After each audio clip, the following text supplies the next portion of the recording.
Hi guys, so today Gia just going to a vacation. Ah, it's a workstation. So let's count with me.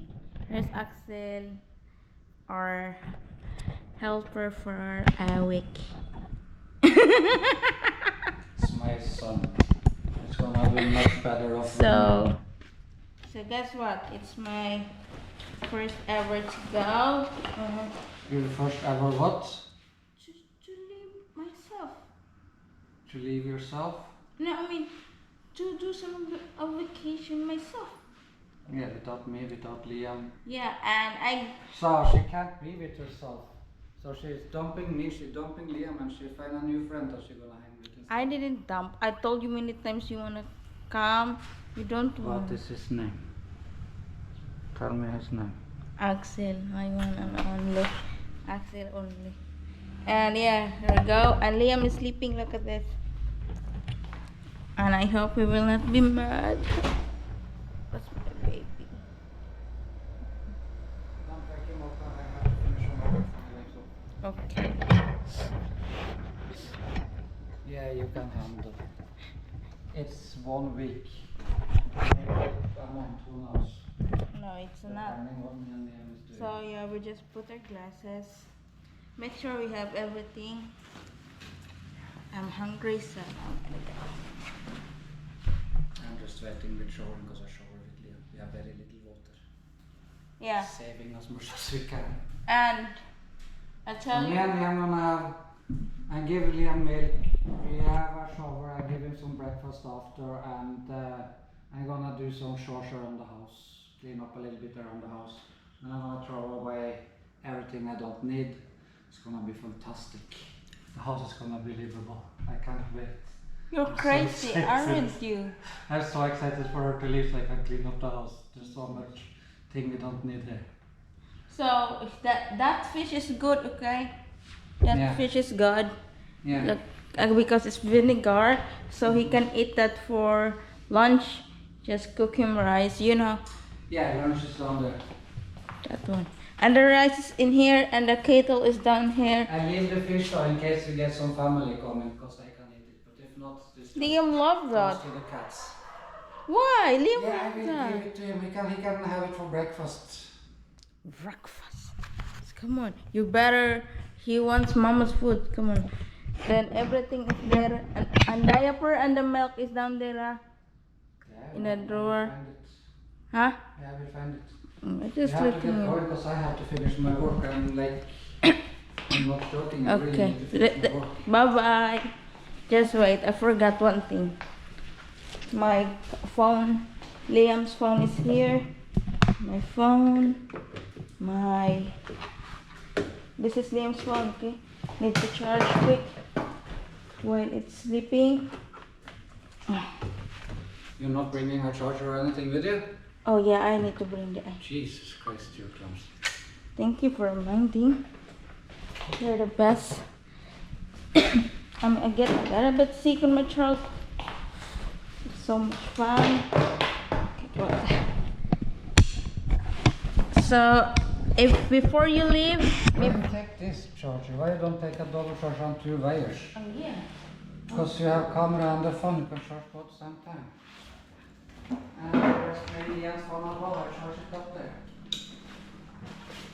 So guys, wish me luck and wish my boy will not be crying so much.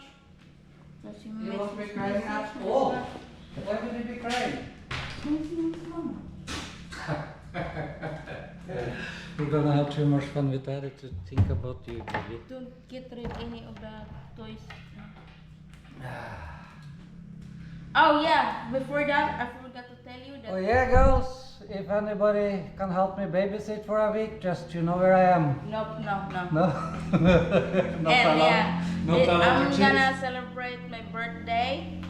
I never been celebrated, so I'm gonna celebrate thanks to Axel. Axel been asking this many times to me.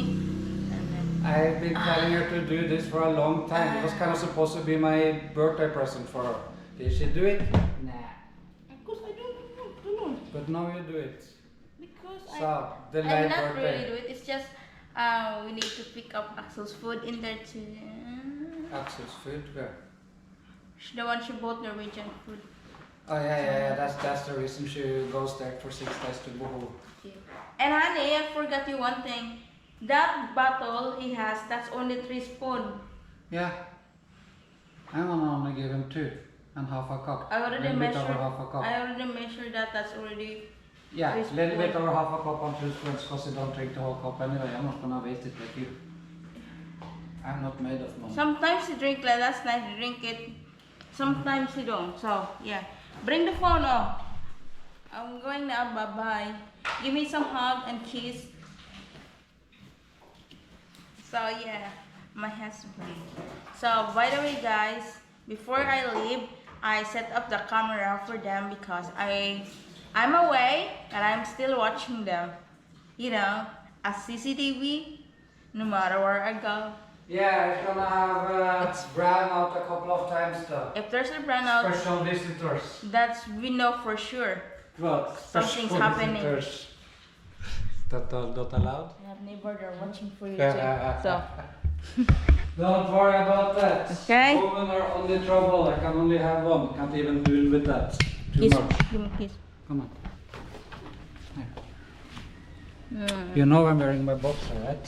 I'm not filming. I don't know. Yeah. Yeah.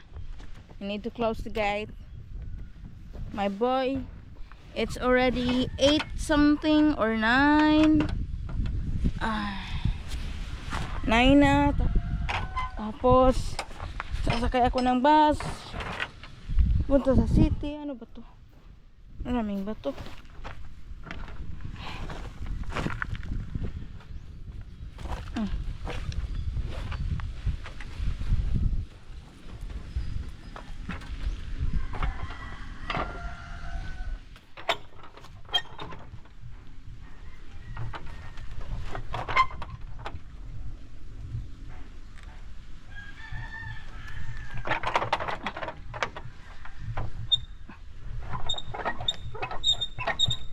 Ano ba to?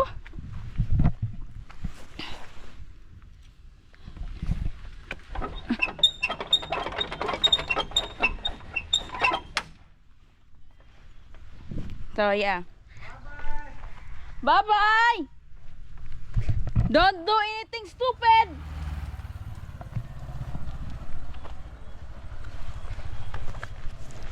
So it's upset. I'm not used to this. You know, hindi ako sanay sa ganitong mga bagay-bagay ba kasi first time ko itong gagawin. And you know naman ako, yung anak ko, mamas boy talaga yun. Tapos pagising niya, wala lang yung mama niya, nilakad na.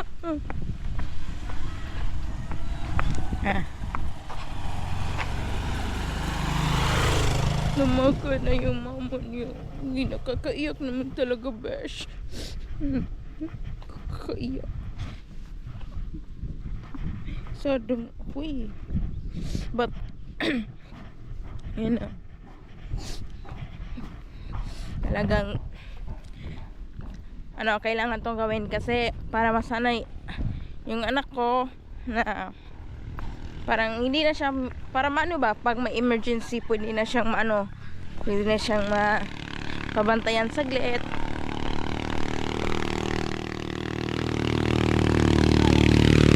So ngayon, dahil tulog pa yung anak ko, tulog pa, lalakad lang ako dito, malapit lang naman, ganito, tingnan nyo, nagdaan, lalakarin ko na lang.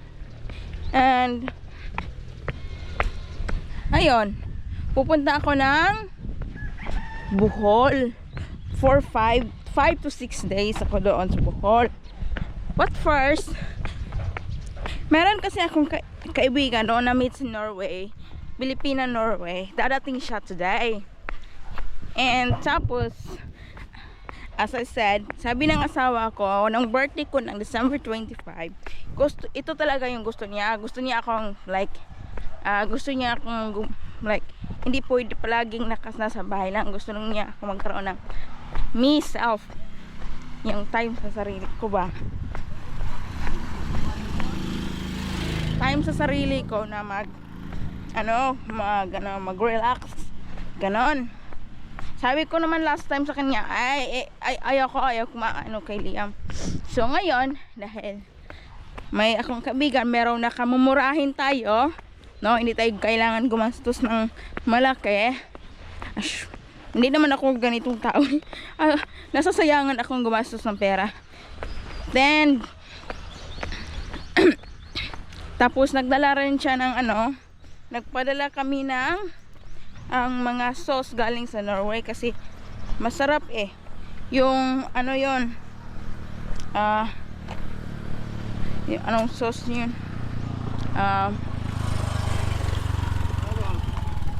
mustard sauce. Yung mustard sauce masarap kasi yung mustard sauce galing Norway. Tapos sardinas with tomato paste, tapos para sa bread, tapos mga sauce, mga brown sauce, white sauce, ganon kasi namimiss na yung asawa ko. Tapos yan, hindi siya sumama sa akin kasi ayaw niyang sumama sa akin dahil bintayan na lang daw niya si Liam kasi magkakaroon naman kami daw ng vacation namin kapag magre-renew ako ng passport ni Liam. So like mga June kasi isabay na lang namin yung vacation namin. Yung vacation pa yung kami lang na hindi workation kasi katulad nung last time half work, half naman gala. Ito talaga yung vacation talaga, yung wala kang ginagawa ba, yung stress free ka.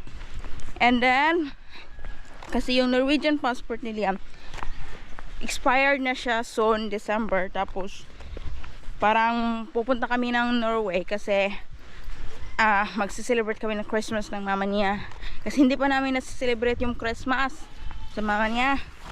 Yun, at least man lang kahit kaisa mas-celebrate namin yon. Kasi matanda na siya. Tapos gusto ng actually na mas-celebrate kasama si Liam, no? Memories talaga pang habang buhay yan.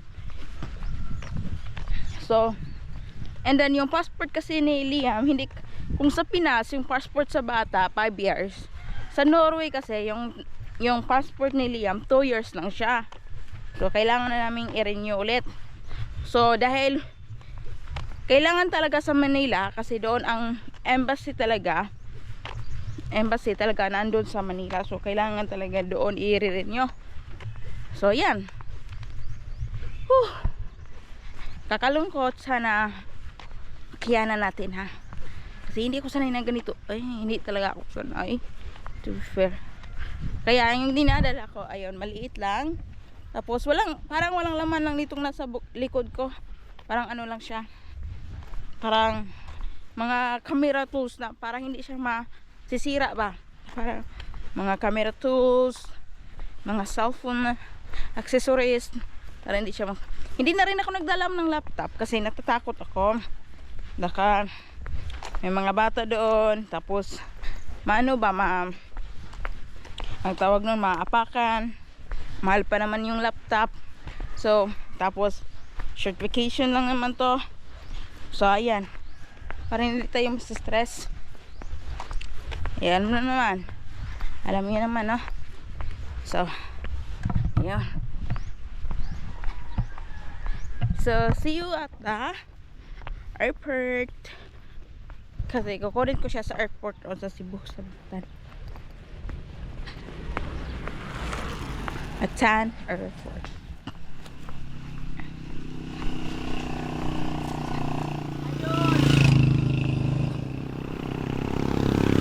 So dadating siya mga alas 3. So alas 3 ng hapon. So saktong-sakto alas 9, 10, 11, 12, 1, 2. Saktong-sakto. Kasi 5 hours galing dito sa amin. 5 hours yung biyahe sa bus. Tapos may stopping. So 5 hours and 5 hours and 30 minutes, something like that. Tara na! Naghintay na lang tayo kay Camarico. Palabas na siya. And nandito na. Tayo nyo na lang. Tayo na lang maghintay.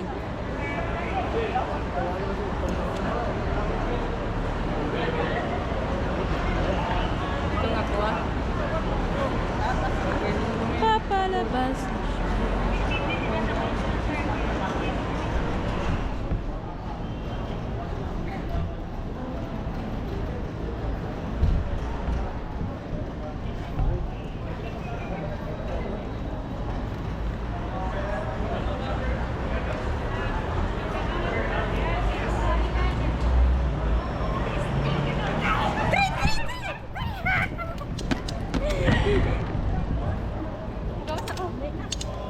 Uy, ang mangga! Oh my God!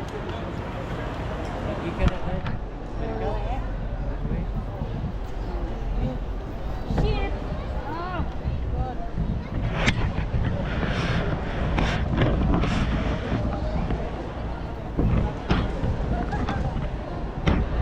Diyan sa ka, diyan sa kamera.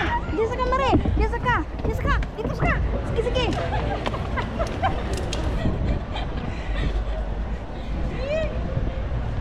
Uy, inita man! Okay, friends, ladies and gentlemen. Papunta na tayo sa port kasi pupunta tayo ng Bohol!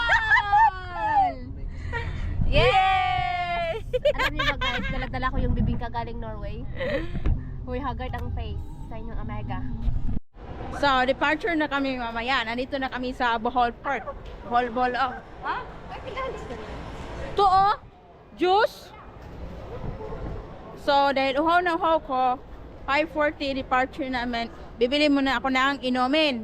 So, dito. Daming tao dito. Uhaw na uhaw. Yun ang tubo. Bili muna tayo ng tubo. Meron naman ditong snack de Mario, oy. Wala. Anong luto sa inyo? Uy, Baka pagdating natin, walang luto sa inyo. Ay, kanimi rin. Uy, Magbawal. nakasad sila bingka. Nakaimong bingka. Ya, pila niya? Magkano to? Ano may ano? Ha? Ito? 100. 100 itong dalawa? Isa. So, ano to kuya? Sisig? Six. Talong, sisog. You want this? Eggplant yan. Walang laman yan. Eggplant lang. Ito, bula-bula. Snack lang naman kainin natin. Lumpia, gusto mo? Uy, Kailan may ako utang ni mo ni. oh, 1,000 pa, wala pa. Ay, Uy, naapa. 1,000 ra. Okay. So, Naka-drinks ya? Water. Kadang takbo. I want twister. Ay, no, hindi mo. Hirap pumili nito, oy. Pagka na lang tama rin. Magpilan ni kuya, 100? Ito. 25. Ha, ito na lang kuya. Isa. Isang bangos. Tapos 7.5 na. Okay, wag. I-plastic mo nga, please. Pa-plastic kuya. Ah, Okay. Lang. plastic na to. Yeah. Kailan tanan? Tapos 7.5. Yan na kay ano, na kay kanang Sarap? Patay, patay, kung ano yun. Gloves? Yeah. Gloves kuya. Iisip ko na lang pag-explain sa'yo. Nakalimutan na yung friend ko. Norwegian ko nito. Nagka. Ay, sa'yo na lang dyan. Kasi may bibigyan ka pa sa ano. Sa boat. Inside the boat. Ikaw, dalawa yan to. 2,000 na nga ako. Oh, nagbahala ko itong magkakasa. Thank you. Yo. 2,000 na akong hirap. Oh, okay. Para di na tayo magkukuha. Sige, tara na. Balik ka na. Gami. Sige na. Ang boarding gate natin is number 8. So while naghintay, kakain muna tayo. Ang init-init dito. Ang araw-araw. Sige, sige, kain muna tayo. Let's go to Bohol! Oh, nasa boat na tayo. So, nandito na kami dito sa Bohol and ito ang outfit ko for today kasi mag-e-explore tayo around the Bohol tonight. So, ilalagay ko muna itong camera dito sa amin. So, bukas na tayo mag-full explore. Mag-check muna tayo. Tingnan yung outfit ko for today. So, Freya, nandito tayo sa bahay ni Pinay in Norway. And, hindi, bahay ng atin niya. So, tara na, let's go out and let's explore the Bohol. See you, good night!